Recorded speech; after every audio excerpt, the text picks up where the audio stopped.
Je te disais que la ressource la plus inexploitée au Gabon, ce n'est ni le pétrole, ni le manganèse, mais la jeunesse. Un pays de 2,3 millions d'habitants, dont plus de 60% ont moins de 25 ans, et pourtant le chômage frôle les 40%.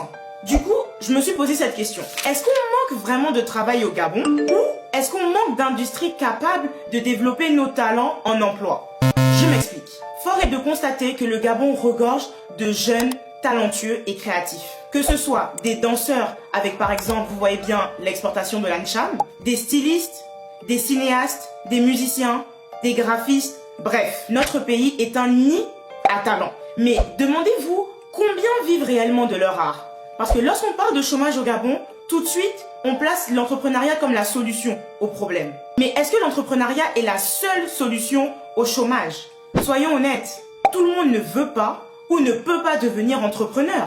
Moi, je pense que le problème est ailleurs. Lorsque je discute avec tous les esprits créatifs autour de moi, tous les autres jeunes, on arrive tous à la même conclusion. C'est sans doute un problème de vision ou de priorité nationale. Je t'explique.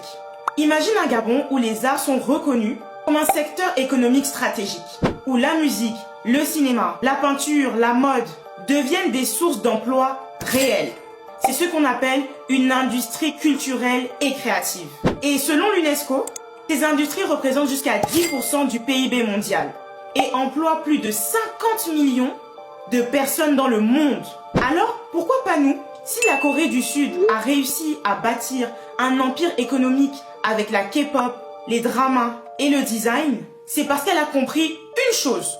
Le soft power culturel est une arme économique forte. Et là, tu vas me demander, mais Amalia, c'est quoi le soft power? En gros, il désigne la capacité d'un pays à influencer les autres sociétés à travers sa culture, sa valeur et son rayonnement symbolique, sans recourir à la contrainte. En d'autres termes, un pays, au lieu d'imposer, inspire, séduit grâce à sa culture.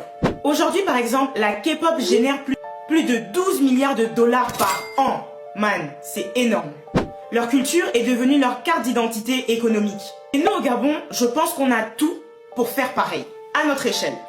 Le potentiel des jeunes talents gabonais est énorme. Notre population est petite, oui, mais c'est justement ça notre force. Un pays à taille humaine, où il est possible de structurer rapidement des industries créatives, le Gabon pourrait devenir un hub culturel africain, avec des écoles d'art, des studios, des festivals, comme on voit en Côte d'Ivoire, au Bénin, des résidences d'artistes, mais surtout le plus important, des politiques fiscales avantageuses pour les créateurs.